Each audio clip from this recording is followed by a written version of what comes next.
Hey friend, welcome to Authentic Performance, the podcast. My name is Nat and I'm your host. At Authentic Performance, our mission is to provide education and advocacy for all athletes, developing awareness surrounding identity, purpose, and health, so athletes can live well beyond their sport.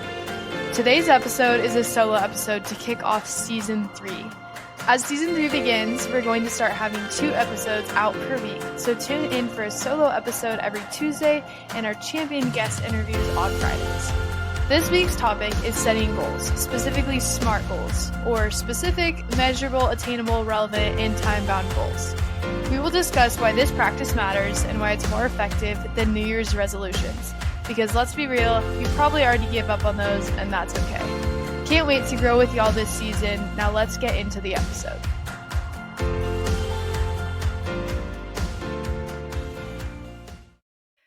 What's up, guys? I'm so excited. It's 2024, so that's awesome. This is actually only the second solo episode I've done, and this is the first since kind of just explaining my whole story, so I'm really excited in the new year to start diving into some more topics on my own, things that I've experienced just through research I've done, or working with athletes and teams. So I'm really excited, and we've got a lot of really cool topics to talk about. So you can tune in every Tuesday as Season 3 progresses and we have more guests. I'll also be releasing one of these every Tuesday. So it'll be a little shorter than the typical episodes, but yeah, just a little introduction into some topics to help you be your very best. So today's topic is goals. But before we talk about goals, since it is the new year, I think it's important to talk about New Year's resolutions. A lot of people make them. In some study that I saw, 2 out of 5 respondents said that they would make New Year's resolutions. This is from 2020. So my guess would be that that number has probably even gone up since then. So a lot of people make these resolutions in the new year, things that they want to do better, things they want to start doing. However, as you probably know, they don't usually last very long. And it's because of the nature of a New Year's resolution of just saying you're going to do something without any kind of action plan, or any kind of accountability, I guess.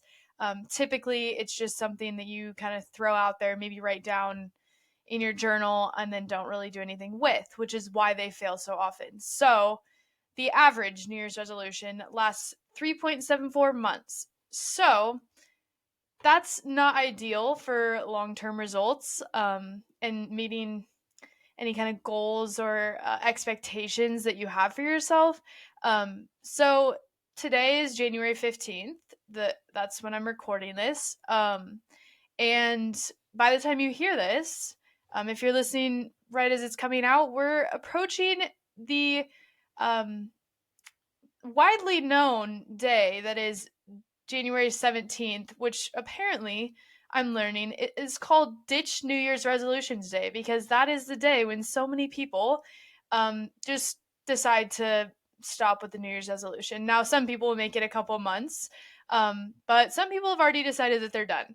And that's just so sad, because I think these resolutions, they have good intention a lot of times. Like you recognize a problem in your life, and you want to change it or make something better. And we'll talk about all kinds of different ways that we can set goals in different areas of our lives, but we're just going to take a little different approach. Now, with New Year's resolutions, whenever people make action-oriented goals, those often do better than avoidance-oriented goals. So we'll talk a little bit about that with actually setting goals, not just New Year's resolutions, because we are trying to get long-term results here. So just kind of to start, we want to be adding positive things in our life and not trying to remove the negative. That's not to say that if you have some really bad habit that we don't want to at some point get past that, but it's always more beneficial and easier to add positive things in your life. And then often those positive things will then replace the negative things. So, like, for example, if I drink 3 cans of soda a day, the first thing I'm going to do is not going to be to try to say, well, I'm going to drink no soda every day. Maybe I'll say, I'm going to drink, half a gallon of water a day. That's entering a new good habit, something that is going to benefit me. And I bet you, if you're drinking that much water and you are sticking to that goal, that then the soda is probably not going to be as desirable. You're probably not going to want it as much. So it's going to be all about adding in positive things instead of trying to avoid the negative, because that also gets us in the headspace of just focusing on the negative, which is another thing that we don't want to do. So instead of talking about New Year's resolutions for this entire time, we're going to talk about goals, specifically SMART goals. So, a goal is some kind of outline to help you get to a place where you want to be. It's some kind of event or achievement that you have your eyes set on. Now, when we set goals, we don't want to just make some random goal. There's a lot of different steps that we want to take to make sure it is the most efficient thing for you. So, we're going to talk about SMART goals. You've probably heard of SMART goals before. They're pretty popular. Some people don't really love them, but I think it's just a really good way to start, to kind of build those goals and make sure that you're hitting all the important points so that it's going to be easier to achieve. So, I'm first just going to talk about what SMART goals are, what each of those letters stand for, and then we'll talk more about how you can implement them in your life.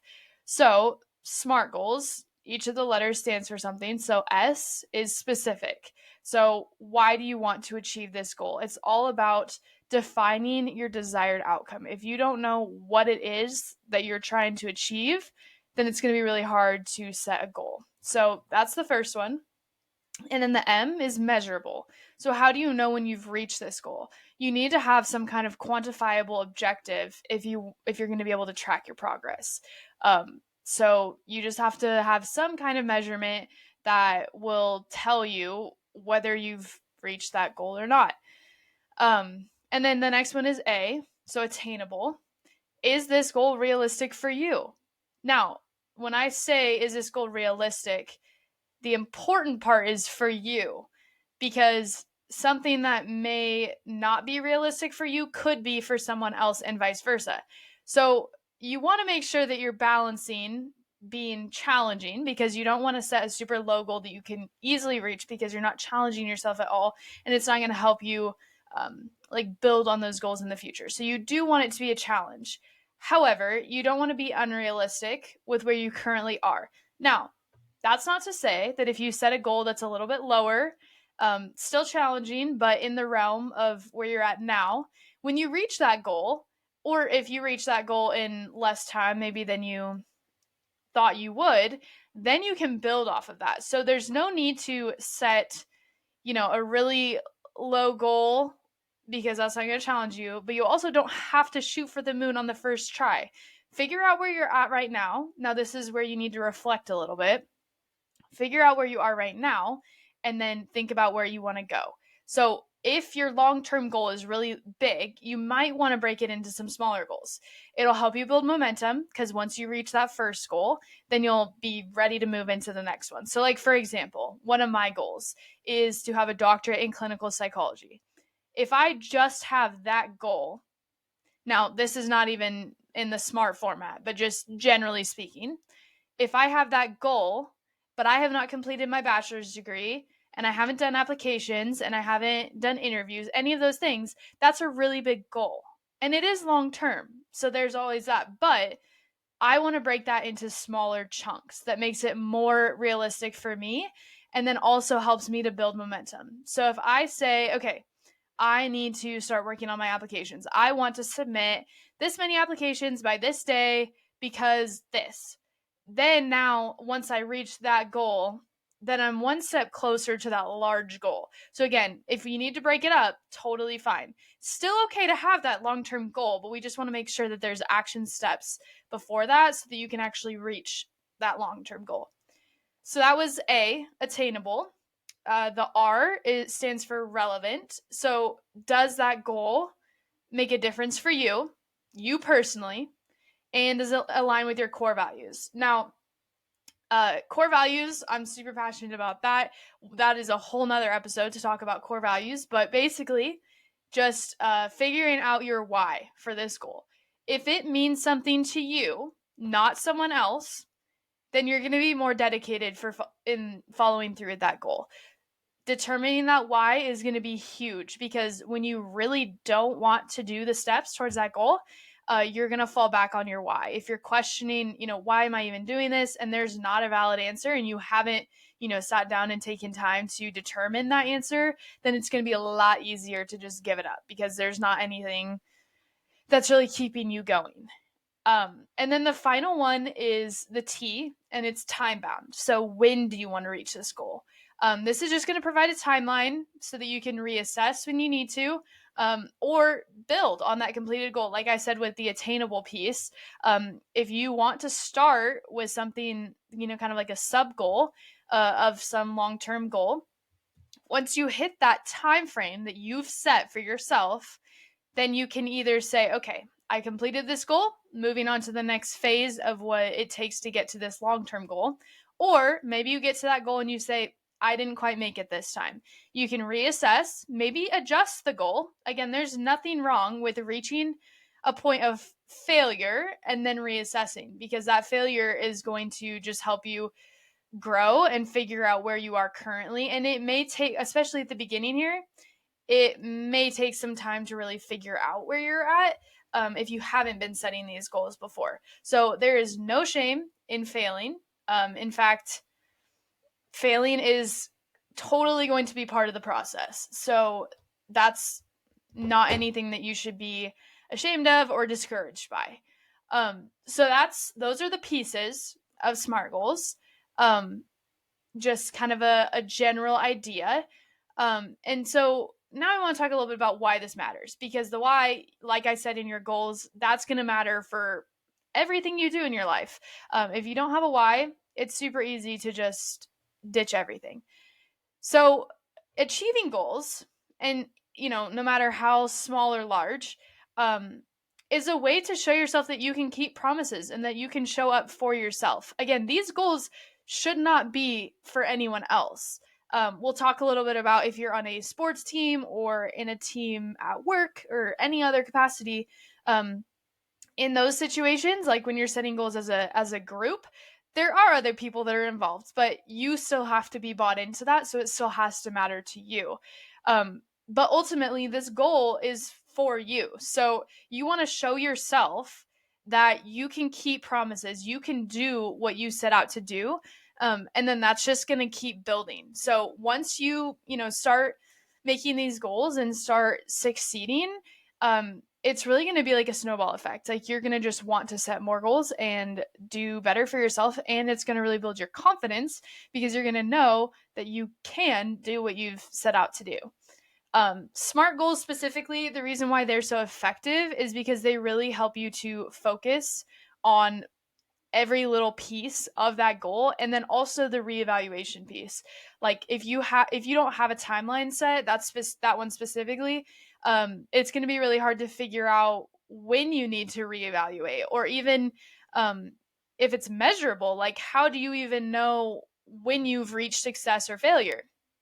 So those goals are going to provide a framework to then determine action steps. So that's really important to think about too. You don't want to just set this goal and then leave it. There has to be some kind of action on your part to be able to reach that goal. Now, having all of these things lined out with that goal is going to really help you with those action steps. Where if you have a really general goal, it's going to be a lot harder to figure out what you specifically need to do to achieve that goal. So, just some practical tips. Um, Carve out some time to think about these goals. Again, if they don't have meaning to you, then you're not going to be able to really show up day in and day out, and be disciplined to reach those goals. So you've got to really spend some time reflecting, thinking about like who you want to be in all kinds of different areas of your life. And make sure that that time is intentional and set aside. Don't There's no need to just do it in a rush. Set aside some time, um, often. Like it seriously, it's up to you, but the more you set goals, the better. You can have long-term goals, you can have short-term goals, but you really should be setting aside time yearly, which obviously we're in the new year. So it's a really great time now to set some goals and intentions for the year. But also monthly is a really great idea because you may be able to kind of reassess even if you haven't hit that deadline of that goal that you've set. If you have a goal that has a 3 month timeline, checking in at a month and seeing where you're at and what you need to do to achieve that goal is a really, really good thing. You might even want to make some goals weekly to see where you're going and where you're at. Um, I would even recommend that each day you spend some time in the morning, maybe setting your intentions for the day, reviewing those goals. That's it. That's one of the biggest tips that I can give you is write these goals down and put them in a place where you will see them every single day, because that's going to be really key to keeping yourself accountable. If you see those goals every day, if it's on a mirror or your door or refrigerator, whatever it is, if you're seeing those goals every day, you're reinforcing this thought that this matters to you. If you just write it down somewhere and you never see it again, you may pick it up sometime and just realize that you haven't done anything towards that goal. Now if you see it daily and you're like, yeah, I'm not getting there, like I need to change something up, then we got to revisit and refocus on those action steps. One thing that I have done, which is definitely not my idea, I got this from Ed Milet's podcast, or a podcast he was on. Um, but I think it's a really great idea, is to make a goal Christmas list. So basically, what you do is you just sit down, take a piece of paper, and write down all the goals, all the things you want to achieve, with no limitations. And this is not using that outline for SMART goals. This is just generally speaking, every goal that you have for however much time. It doesn't even have to be like this year, next 5 years, like what is like all the possible goals that you want to achieve with no limitations. We're not even talking about if this is attainable for you. Like this is just a time to put it all out there, kind of brain dump all the things that maybe you've ever thought about. Now you can't just leave it at that, obviously, but it's a really good start to then pick out some of those things that might fit into this season of life. So then you can use the SMART goal outline to kind of build on that. But it's a really good way to just, throw out all these goals and not have any judgment toward yourself or any kind of negativity. You're just writing down all the things that come to mind, and then you're going to be able to focus more on the things that are really relevant to you right now and maybe are, kind of fit in with where you're at currently. And then you can always revisit that list and add things to it. I think that dreaming big is awesome. I think that God honors our dreams and our desires in a lot of ways, as long as we're, inviting Him into it and really submitting to His will. But yeah, having that kind of Christmas list of goals can be a really good place to just kind of start and see where your heart's even at. Like, there may be some things on that list that you're like, I never even really thought about this. It's just something that popped up that I thought, why not? Does that mean that you're going to hit all those, goals on that list before you're 20 years old, 30 years old? No, it doesn't. But if you're very intentional about picking things on that list that really matter to you and then breaking them into sub goals and adding those action steps, then you're going to get a lot closer to a lot more of those goals than you ever would have probably imagined. So like I said, set aside some time often, to set those goals. And if you do have some more long-term goals, then make those sub goals. Allow time for more frequent check-ins. And again, do this as often as you can, because the more you reassess and adjust, the easier it's going to be for you to set those action steps and actually follow through. So also, um, if you want a worksheet to do this activity and set some SMART goals, DM us on Instagram at Authentic Performance, and we will send you a free worksheet that we've put together just to help with this process. I've done this activity with athletes before, but there are so many different areas that you can set goals in. Um, just a couple examples like fitness and nutrition, maybe like weightlifting, you want to hit some PRs or whatever. Nutrition wise, maybe it's like something to do with your weight, could be finances, maybe you want to save money, maybe you want to invest. Academics, if you're a student, this is a really good one to do with like grades or finishing assignments by a certain time and having more time for other priorities. You can even set goals for relationships or like social health, I guess. Maybe if you're an introvert, it means committing to going out twice a month and, doing some specific activity. Maybe you want to work on your mental health. Maybe that means setting aside time to journal more. It could be spiritual. Maybe you want to be reading your Bible every single day for 15 minutes. Remember, the more specific, the better. And just follow that SMART goals outline.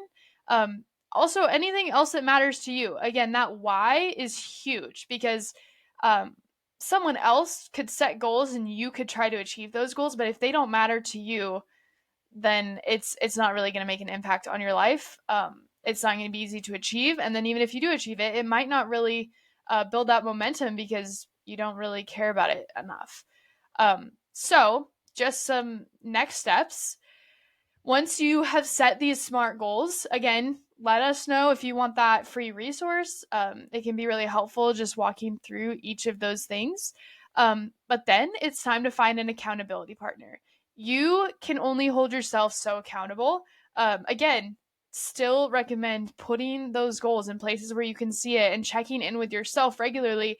But it's also really helpful to have someone else who can hold you accountable for those goals that you've set for yourself. Now, this is where that why comes in. You need to be able to tell this person who you trust and you know is going to check in with you regularly why you want to achieve these goals.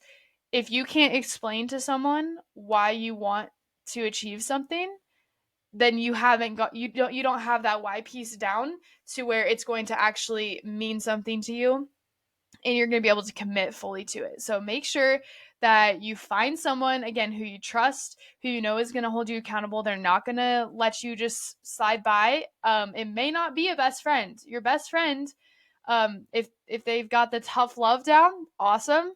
But if they don't, then find someone who will call you out if you're not achieving those goals that you have set. Not necessarily just achieving those goals. I want to make that very clear too. Like, failure is going to happen. But if you're not doing the things that you've promised yourself that you are going to do, then you need someone to tell you that because sometimes it's really hard to see that on your own. Um, so make sure that you've got that why. You go to someone that you trust. It's going to help you concentrate your energy on those goals.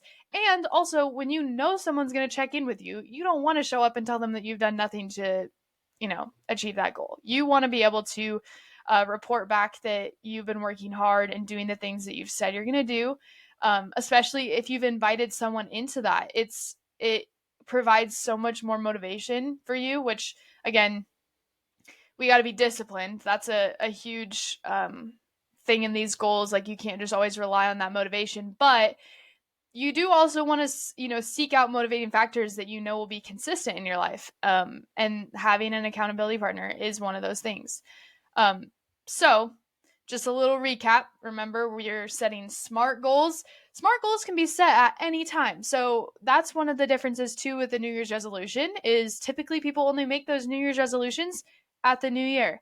It is now into January. It is not too late to make a SMART goal. It's never too late to make a SMART goal. You can make it at any time throughout the year. You don't have to wait until the first of the month, the end of the week. You can do it right now, today.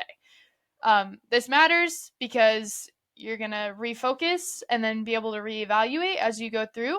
You're going to set aside time often for those goals, and you're going to find someone to keep you accountable as long as keeping yourself accountable. Now, I want to talk a little bit about how this can work in teams. I have a little bit of experience with team goal setting because when I played basketball, my coach did some kind of exercise with us that helped us kind of set goals for the season, which I would highly recommend if you're a coach. Setting those goals with your team, or even if you're just an athlete, like maybe talk to your coach about it, or if you're a captain, like get together your team and set some goals together. It's also really beneficial to set individual goals in your sport. Again, I haven't really talked about goals too much in a sport sense, but that is one area where it's really, really important, because then you're training every day, every week. It has a purpose because there's something you're trying to achieve. If there's no goal, it can be really hard to, focus your energy in on the things that you really do want for yourself. When if you're a coach and you're having these individual goals set, it's really good to do this as a team, to make sure that everyone's sitting down and actually setting goals for themselves, because sometimes people need a little bit of a push. And so if you are a coach, I would highly recommend doing that as a team and then checking in with those athletes to see if they're, working towards those goals or if they need some help trying to figure out what those action steps are. And this is not, it's not you getting in their business and trying to make them do anything, but just holding them accountable to the goals that they've set for themselves. And then also set some team goals together. This is really good. We'll talk more about values in a couple of weeks, but it's really important to all be on the same page when you're on a team, and setting goals is a really good way to do that. Um, it also needs to be accessible to everyone. So you may have like a brainstorming session with your team, and then maybe you make like a Google Doc and share it with your team so that people can then see those goals and revisit. And again, hold one another accountable, hold your teammates accountable. If you're a coach, make some goals as well, share them with your team. If you do it together, you have just more of a support system of working towards those goals. And those goals that are kind of a collective goal, you can, reassess as needed, but different people might have different contributions to that goal, and that's totally fine too. It's going to be a little bit harder to set team goals just because everyone has different needs. But that's why it's really important to do that as a group and really discuss that, just like I would recommend getting together as a group and talking about values. But that's another podcast, so we'll get there. So yeah, in the next couple of weeks, I'll be diving more into habits and then core values. So with our habits, this is really going to build on these SMART goals. A lot of this information that I've got is from experience. And then also, you've probably heard of the book Atomic Habits, which is a really great book. I highly recommend. But if you don't have time to read it right now, I'll be sharing some tips from that book specifically, and just the ways that I've also implemented this into my life. But just real quick, some things that kind of apply to the goal setting. There's four main things that they say to kind of make a habit or a goal easier to achieve. Number one is make it obvious. Number two is make it attractive. Number three, make it easy. And number four, make it satisfying. So we'll dive more into like what that whole cycle is like, and like how our brain looks at habits and all of that stuff. But basically, you just want to try to make it as easy as possible to achieve these goals. And sitting down and making those SMART goals is going to really help you with that. Making it attractive and satisfying as well. That comes with that why. So it all comes back to why you're doing it, and then we can build from there to make sure that you're building systems and habits instead of just these temporary things that won't last very long, as New Year's resolutions often are. So we're going to kind of just see how goals, habits, systems all work together. The goal is always to try to solve some kind of problem. So maybe if it's a fitness goal, you want to be in better shape. If you have a finance goal, maybe it's saving more money. So we're going to try to get to the bottom of how to do this most efficiently, and just how to follow through with that. So I'm super excited to dive more into this. Let me know if you have any topics that you're interested in, and we'll see you next time. Thank you so much for listening to Authentic Performance, the podcast. We would love to hear what you found valuable in this episode, so send us a DM on Instagram at Authentic Performance or leave us a review on whatever platform you enjoy most. We want to thank you for your continued support of this project. It truly means the world. We also want to invite you to be a part of the Authentic Performance fam, so follow us on socials and subscribe on Apple Podcasts, Spotify, and YouTube. For more information about how to get involved or to see how we're supporting athletes, go to theauthenticperformance.com. Finally, let us know what you want to hear on the podcast and who you want to hear from. We want to give you the best possible resources and support, and your feedback helps us do that. In the meantime, think about how you can live authentically. See you next time.